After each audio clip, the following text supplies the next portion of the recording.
Here's the good news. We sold our house and are going to be moving into a house that really fits our needs as a family. It fits my needs for my reselling business because I can keep everything down in the basement, and it fits our needs as a family in terms of having space for our in-laws or even my parents to come stay with us for long stretches of time, perhaps even to live with us. So that's good news.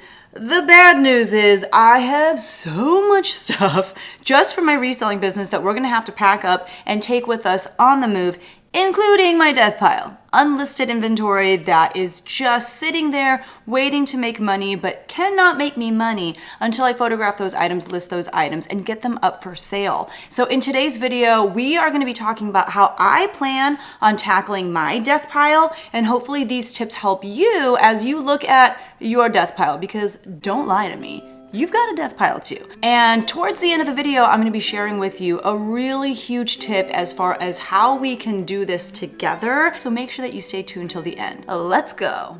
When it's all over, who's gonna be in your court? Hi everyone, my name is Becky Park. I am a part-time reseller, which means I resell clothing online when I'm not doing my full-time job, which is teaching high school choir or taking care of my 2 kids or just doing other family stuff. It's something that I try to fit in those small pockets of time when I can. And I think that's part of the reason as to why I do have the kind of death pile that I do, is because I don't have a set schedule for my reselling business. It really is just whenever I can find time. And sometimes I can find lots of time, like when I have summer or winter or spring breaks, but more times than not, it's when I can find a half hour here, 2 hours here, 10 minutes here. That's when I'm fitting in any work that I need to do for my reselling business. And as a result, I do get kind of backed up as far as listing what is in my home that I have sourced way beforehand. So in today's video, I'm going to be sharing with you the 6 tips that I have on how to tackle that death pile and finally get those items to make you money as a reseller. So if you enjoy these kinds of videos, these motivational kick you in the butt type videos, as well as tips and tricks videos, thrift hauls, what sold videos, make sure that you subscribe to this channel because there is a lot of that content that will be coming your way in the year 2023 on my YouTube channel. But let's jump right into tip number 1, which is know the extent of your death pile. You know, a couple years ago in the height of COVID, I feel like Marie Kondo was all the rage, and the idea of going through your home and your closet and decluttering everything. And one thing that she always preached was you have to know what it is that you're dealing with. You have to pull out every single item, look at it, and come to terms with whether or not this item brings you joy in your life anymore. I'm not saying that you have to go that far down the rabbit hole. And in fact, one of my later tips is going to be not to, because I think that can take up a lot of time and we start feeling very overwhelmed. But if you're up for it, figure out how bad your death pile is. If you want to sit there and count every item, or at least locate where all of the items that are in your death pile are and start consolidating all of those things, I think that's the first step. Now, to be honest, my death pile right now is kind of consolidated. You know, we had to put our home in order a little bit so that we could show it and eventually get it sold. So as a result, I took the majority of my death pile, which used to live kind of all over the house. There were a lot of pieces in the dining room. There were pieces obviously in the room where I do all of my reselling. There were pieces in like closets all throughout the house. And so what I did was I consolidated all of those items to the reselling room, and I put the majority of the items in the closet. So as a result, like you can't even get to the back of the closet because it's just stuffed full of like boxes of clothes. So I'm not personally going to sit there and count every item, but I am going to make sure that I know where all of the parts of my death pile are and figure out some sort of estimate. So if I had to estimate for you right now what I think my death pile is sitting at, I think I have about 200 to 300 items in my death pile. It could be less, it could be more, but based off of just really poor math skills and just not generally knowing what's going on, I'm gonna guess 200 to 300. So that's tip number 1. You gotta know what you're dealing with so that you can start formulating a plan that's actually going to work for you. Tip number 2, and this may be the hardest one for some of you, but you need to put a hard stop on sourcing right now. Like absolutely right now. Most likely the reason you're watching this video is because you have some sort of death pile. And what doesn't make sense if you're feeling overwhelmed by your death pile is to go out and add to your death pile. So you have to make a commitment right now to stop sourcing. And you have to take active steps to ensure that that's going to happen. For example, perhaps you have a business credit card and that's what you put all of your thrift store purchases on. Hide that sucker in your home somewhere. Give it to your partner. Give it to, I don't know, don't give it to your kid because they could lose it. Or you could find out that they accidentally ordered themselves the new PlayStation or something. But put that card somewhere where it's not going to be in your wallet when you go out so that you can't source, even if you wanted to, because you don't have the credit card that you need. If your issue is that there's a Goodwill on the way home from work, take a different route home. Do whatever you need to ensure that you're going to stop sourcing until you meet some goals or hit some milestones. That way, the energy and time that you would have invested into finding new inventory, you can put into dealing with your current death pile at home. Now, I personally am going to make a commitment to myself to not do any sourcing in the month of February. If any of you watch Lori Tata over at Lori's Boston Found, you know that she does a Thriftless February where she does the same thing. She does not go thrifting in the month of February, but as she likes to put it, she will dangle some carrots in front of herself. You know yourself best, and perhaps the best way to motivate yourself to stop sourcing and deal with your death pile is if you can create a carrot to dangle in front of yourself. So for example, perhaps you can say, okay, I'm gonna stop sourcing until I have listed at least 150 items from my death pile, or I'm gonna stop sourcing until I have made $1,000 in net profit from items that I have listed that are currently in my death pile. Perhaps creating those kinds of incentives for yourself will actually help you stay motivated in terms of not sourcing anymore and dealing with your death pile. But tip number 2 is you absolutely need to stop bringing more items into your home if the goal is to deal with your death pile. Tip number 3 is to set some listing goals for yourself. So, tip number 1 was count how many pieces are in your death pile, or at least have some sort of idea as to how many pieces are in your death pile. The way that I would do it is I would sit down and figure out how much do I want to list a day. And I also have to ask myself, do I want to list every single day? For me, I don't mind listing on Saturdays and Sundays. And so what I would do is I would take the number of items that are in my death pile and I would divide it by the number of days in the month. So is this a leap year? Let's see, February. We got 28 days in the month of February. So I would take my items, 250 items, let's say. That's kind of the median of where I think I'm at with my death pile. So let's see, 250 divided by 28. That means I have to list 8.9 items a day. So roughly 9 items a day. Now, if I didn't want to list on the weekends, then I have fewer days to work with, and I would divide the number of items in my death pile by the number of days that I actually plan on listing. That way, I have a plan for exactly how much I need to list in order to meet my goal, because let's not forget, what gets measured gets done. And that takes us to tip number 4, which is you need to schedule time in your day to get these listings done. So I know that in order to annihilate my death pile, I need to be listing 9 items a day. What I need to do is figure out, well, how long does it take me to list 9 items a day? So maybe before the month of February starts, or even on the 1st of February, you can set aside more time than you think you'll need. Maybe for 9 listings, let's say for the first day, I set aside 2 hours, just because I'm trying to give myself way more time than I know that I need. But what I think you should do is time how long it takes you to do those listings. So let's say in order to photograph and list and cross-list 9 listings, it takes you 1 hour. Then what you need to do is for the rest of the days in the month of February, you need to plan out when that hour is going to take place, because what doesn't get planned doesn't get done. There are a lot of things to take into consideration when you start trying to figure out how to plug in this hour or 2-hour time frame within your day. For myself, I know it has to be a time, if I'm going to be photographing, that there's good lighting. I use natural light to take my pictures, and so it has to be sometime during the day. That's why for me personally, I like to batch my photography on the weekends so that I have all of those pictures and I'm not taking pictures daily, but instead I've got pictures kind of drafted into listings, and then I can pick up where I left off throughout the week when it comes to actually finishing out the listings and pushing them live on my various platforms. It's going to be different for each person, but you have to figure out what works for you and your schedule and your limitations based on your schedule and the schedule of those around you in your home. I think you also have to grapple with who you are and how you function when it comes to figuring out when you're going to schedule these listings in. For myself, what's worked really well is to say, you know what, you're not allowed to do anything fun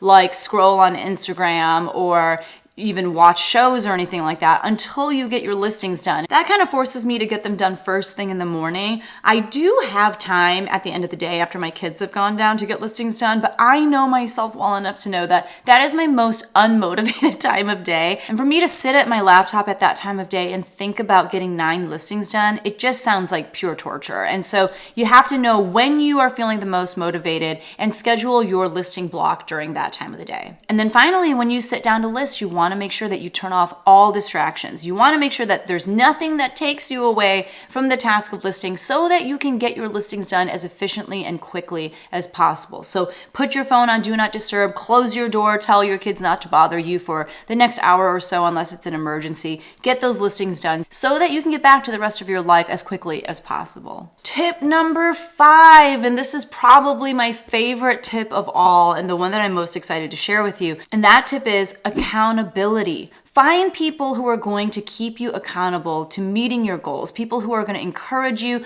ask how you're doing, offer you support and motivation when you're just not excited about listing. I think you need to find accountability. And this is something that can be kind of difficult for resellers in general because reselling is kind of a lonely thing to do. It's something that we do in solitude, in our own homes, in our own spaces. We list by ourselves. We often source by ourselves, and it can feel very lonely. And so I think it's important to find community, especially a community of people who want to see you succeed and thrive and grow and accomplish all the goals that you set out for yourself. And that's one of the ways that I want to help you in the month of February is by creating a community of people who are going to do just that. In the month of February, I am going to be hosting a listing challenge. And what that means is anyone who wants to can sign up. You're going to set your own goals for yourself of how much you want to list per day or per week or in the month. You're going to track your successes, but best of all, you're not going to have to do any of this by yourself. To join my February listing challenge, all you need to do is sign up with the link down in the description below,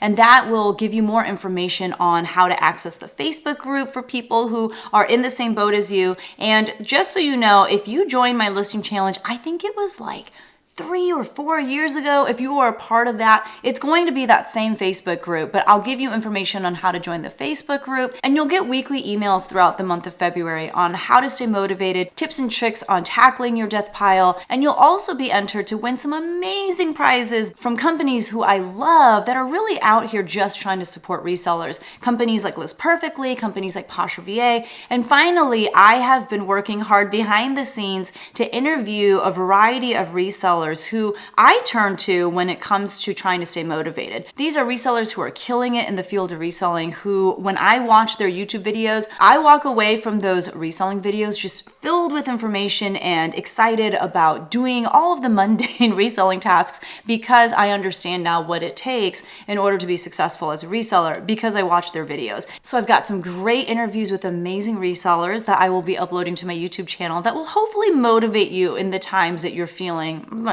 But ultimately, the goal is to create a community so you don't feel like this is something that you're doing by yourself. Instead, it'll be a group of people who are trying to accomplish the same thing that you are, and we can learn from one another, we can push one another up, we can drag one another along at times when people just don't have the energy to keep going. And I don't know about you, but I'm really excited about doing this together. So definitely sign up for this listing challenge by clicking on the link down below, and you'll get some really great resources, including a PDF that you can download and print out to track your daily wins, things like how many items you ended up listing, how much money you made, all those kinds of things that personally help me stay motivated. You'll also get information on how to sign up for that Facebook group, and you'll start being entered to win some amazing prizes. So definitely sign up for my listing challenge for the month of February down in the description below, and that way we can stay connected all month long. Finally, the last tip that I have when it comes to listing your death pile is just start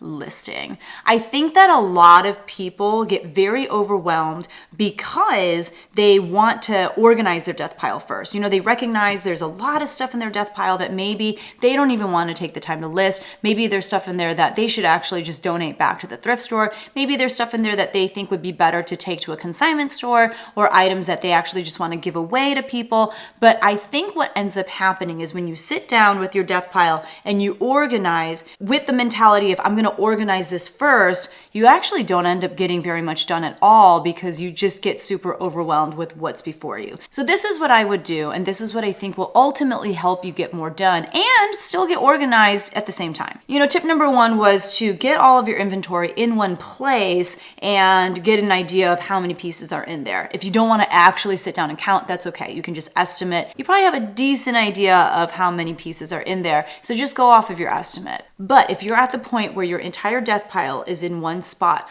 I would go ahead and take the item that is at the top of the death pile, pull it, photograph it, list it. Now, if when you pull it, you realize this is not something that I actually want to list, or you pull it and you realize there's a big tear down the front of this dress, that is the point that I would get up, go get a trash bag or a box, whatever it is that you use to put your donated goods into, and I would create a label. So, oh boy, this is not a good Sharpie, but I would create a label on a Post-it or an index card or whatever you want to do. I would slap it on the trash bag or the bin, and I would throw that piece of clothing into that garbage bag. Now you do have a space for things that you're going to donate to go, but you only created that space because you had to, versus coming up with all of these different scenarios of what could be. But you know now there is actually an item that I am going to donate to my local thrift store, and so you've created a space for that item to go. So let's say you continue pulling items off of the top of your death pile,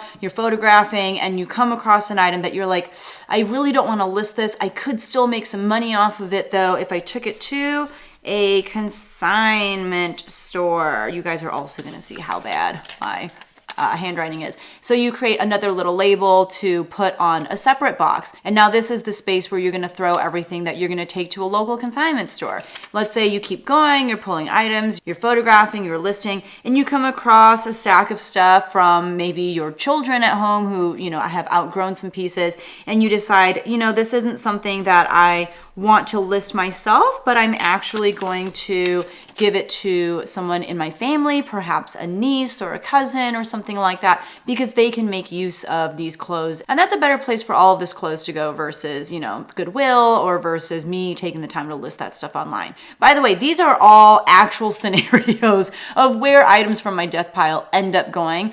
So you create a separate box and you stick the label on it, and now anything else from that death pile that you're like, oh, I should give this to my niece, is going to go in that box. One thing I like about this method is that it prevents you from getting overwhelmed before you even start. If you look at your death pile and you think to yourself, I need to organize this, I need to put it in piles of where everything's actually going to go, you may give up before you even get started because it seems like a Herculean task. However, if you tell yourself, I'm just going to start with what's at the top of my death pile and just get started, what's really motivating about that is you're going to start seeing some progress right away. You're going to have some photographs and some listings done right away. And as you go, if there are other places that some of those pieces need to go, you can figure that out as you go. And it's not going to take a lot of time, you know, especially if you have maybe boxes waiting off to the side for you to pull from in the event that you're going to have items that need to go other places. If you have a Post-it pad or index cards or whatever else you use to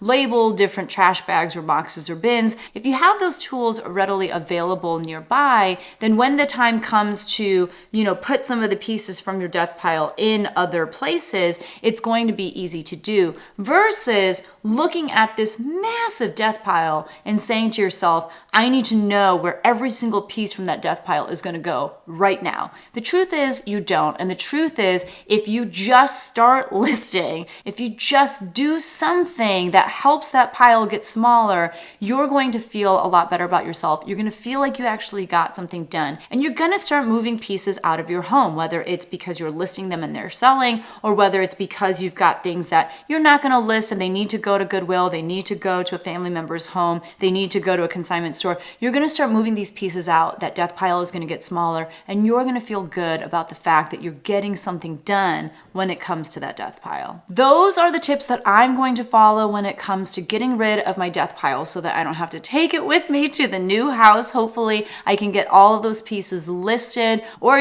sent to local thrift stores or given to my nieces or taken to local consignment stores. I want to get these pieces out of my house so that I don't have to take them to my new house. That is the goal. And I do hope that you join me this February in tackling your death pile as well. Let me know down in the comments, what is the hardest thing about tackling your death pile for you? And if you share those ideas with me, perhaps I can come up with different resources and tools to help you combat those things as we get into this listing challenge in the month of February. If you enjoyed this video, don't forget to hit that like button and definitely share the news about this listing challenge with your friends so that they can get in on it too. Thank you guys so much for watching, and I will see you guys in the next one. Bye.